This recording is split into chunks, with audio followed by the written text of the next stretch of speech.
के चरण पड़े थे।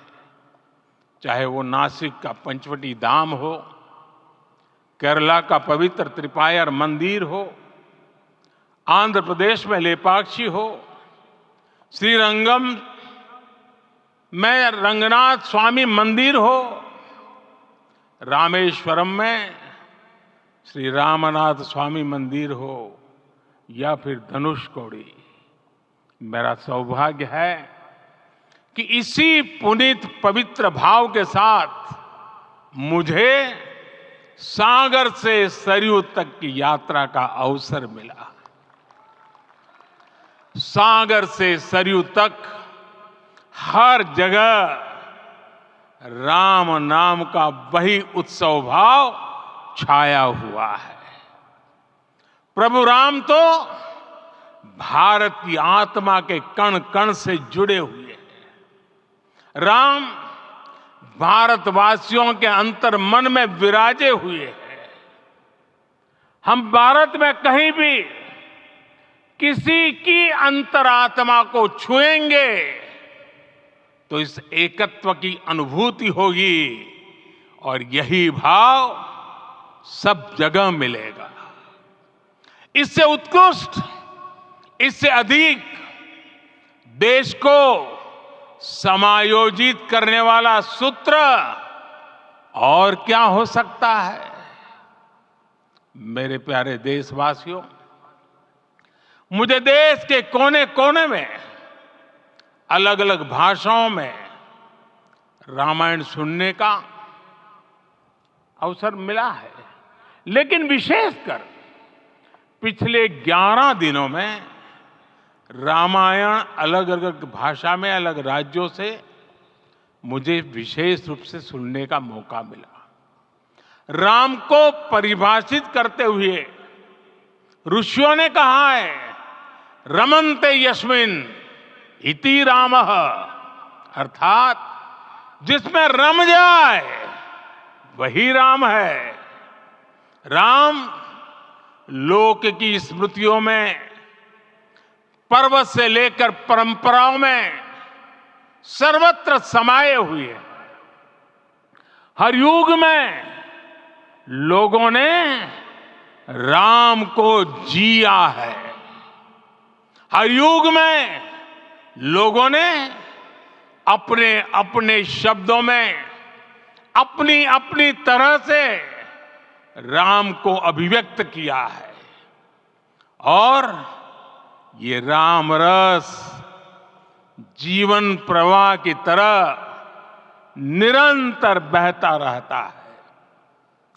प्राचीन काल से भारत के हर कोने के लोग राम रस का आचमन करते रहे हैं।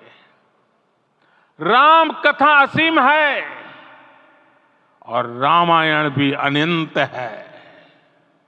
राम के आदर्श, राम के मूल्य, राम की शिक्षाएं सब जगह एक समान है। प्रिय देशवासियों, आज इस ऐतिहासिक समय में देश उन व्यक्तित्वों को भी याद कर रहा है जिनके कार्य और समर्पण की वजह से आज हम ये शुभ दिन देख रहे हैं। राम के इस काम में कितने ही लोगों ने त्याग और तपस्या की पराकाष्ठा करके दिखाई है। उन अनगिनत राम भक्तों के, उन अनगिनत कार सेवकों के और उन अनगिनत संत महात्माओं के हम सब ऋणी हैं। साथियों, आज का ये अवसर उत्सवता का क्षण तो है ही, लेकिन इसके साथ ही यह क्षण भारतीय समाज की परिपक्वता के बोध का भी क्षण है। हमारे लिए ये अवसर सिर्फ विजय का नहीं, विनय का भी है। दुनिया का इतिहास साक्षी है कि कई राष्ट्र अपने ही इतिहास में उलझ जाते हैं। ऐसे देशों ने जब भी अपने इतिहास की उलझी हुई गांठों को खोलने का प्रयास किया, उन्हें सफलता पाने में बहुत कठिनाई आई, बल्कि कई बार तो पहले से ज्यादा मुश्किल परिस्थितियां बन गई। लेकिन हमारे देश ने इतिहास की इस गांठ को जिस गंभीरता और भावुकता के साथ खोला है, वो ये बताती है कि हमारा भविष्य हमारे अतीत से बहुत सुंदर होने जा रहा है। वो भी एक समय था जब कुछ लोग कहते थे कि राम मंदिर बना तो आग लग जाएगी।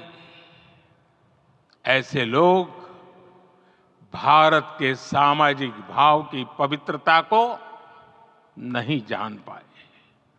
रामलला के इस मंदिर का निर्माण भारतीय समाज के शांति, धैर्य, आपसी सद्भाव और समन्वय का भी प्रतीक है। हम देख रहे हैं ये निर्माण किसी आग को नहीं बल्कि ऊर्जा को जन्म दे रहा है। राम मंदिर समाज के हर वर्ग को एक उज्जवल भविष्य के पथ पर बढ़ने की प्रेरणा लेकर आया है।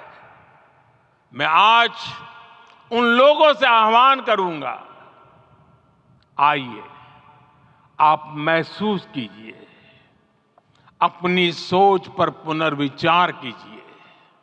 राम आग नहीं है, राम ऊर्जा है। राम विवाद नहीं, राम समाधान है। राम सिर्फ हमारे नहीं है, राम तो सबके हैं। राम वर्तमान नहीं, सिर्फ वर्तमान ही नहीं, राम अनंत काल है। साथियों, आज जिस तरह राम मंदिर प्राण प्रतिष्ठा के इस आयोजन से पूरा विश्व जुड़ा हुआ है, उसमें राम की सर्वव्यापकता के दर्शन हो रहे हैं। जैसा उत्सव भारत में है, वैसा ही अनेक देशों में है। आज अयोध्या का यह उत्सव रामायण की उन वैश्विक परंपराओं का भी उत्सव बना है। रामलला की ये प्रतिष्ठा वसुधैव कुटुंबकम के विचार की भी प्रतिष्ठा है। साथियों, आज अयोध्या में केवल श्री राम के विग्रह रूप की प्राण प्रतिष्ठा नहीं हुई है, ये श्री राम के रूप में साक्षात